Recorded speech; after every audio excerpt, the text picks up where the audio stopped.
Hello, you're watching HW News. This is Manusha. Let us have a quick look at the headlines today. Days before the national election, Rahul Gandhi today announced that what he called a historic minimum income guarantee scheme assuring rupees 72,000 a year for India's poorest families if the Congress came to power.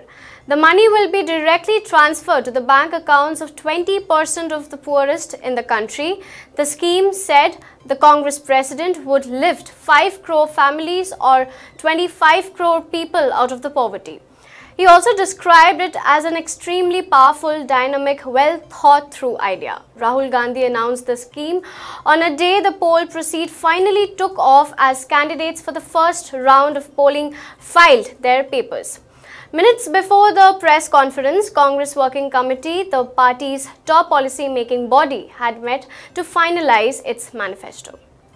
Jet Airways said its founder, Naresh Goyal, and his wife, Anita Goyal, had resigned from the board of directors, and an interim committee will be set up to manage the operations of the debt-ridden airline. The company's lenders will nominate 2 members to the board. Shares of Jet Airways had jumped over 15% on the National Stock Exchange after the news report and closed the day at rupees 261 per share. On the BSE, the stock jumped nearly 13%, the end at rupees 254.50 a share.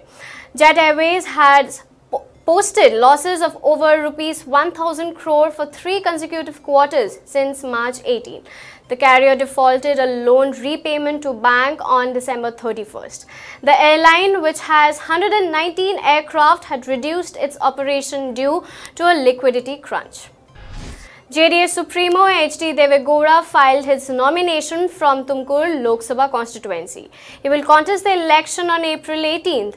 On a joint JDS and Congress ticket. According to the seat-sharing deal between the two countries, the Janata Dal Secular was to fight from 8 seats. Devegowda's decision to contest from Tumkur's seat has created a crack in the coalition within the state.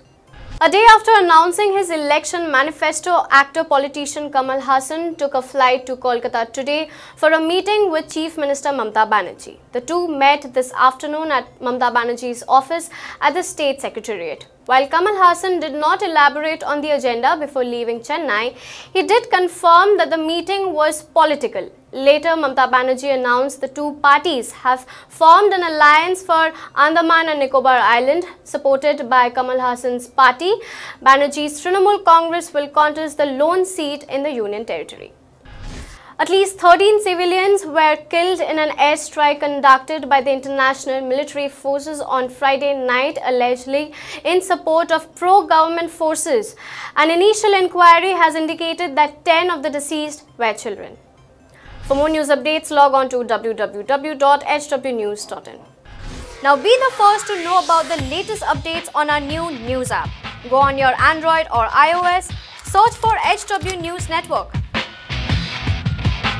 Download our app, choose the language you prefer to get updates in, and be up to date with the latest news.